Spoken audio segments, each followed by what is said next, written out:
rise briefly to offer support for the amendments so powerfully and with considerable detail explained by the Noble Lady Baroness Fox of Buckley.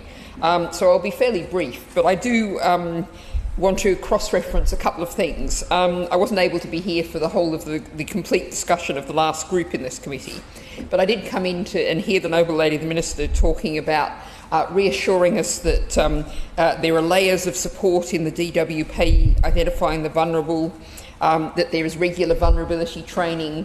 I have to contrast that with one of my last contributions in this committee and in this room, which was talking about the horrendous case of Nicola Green. Now, what I try and do is share as much as I possibly can of what I'm doing in the chamber so that it's available to the world. And I have to say that that little video, with its less than ideal lighting, no offence to anyone who's doing their best they can with the television, has, I think you could reasonably say, gone viral. And it's gone viral because there is just a flood of comments of people saying what the DWP has done to them.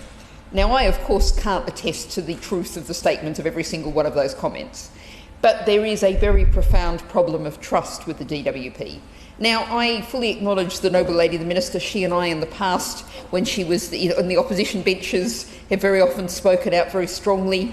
We are in a situation where the government actually called an inquiry into particularly the DWP's treatment of disabled people. That's after the EHRC expressed concern that the equality had been breached. That's the context in which we're looking at these amendments.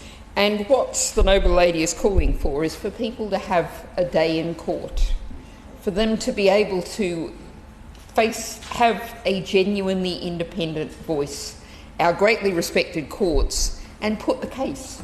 And if indeed they have committed fraud, if indeed they can afford the repayments, if it's not an error, a complete error by the DWP or the DWP's fault, or the DWP not being realistic about how much they need to actually eat and live, the court makes a ruling, and that surely is something that's regarded as a basic principle and a basic right in our law.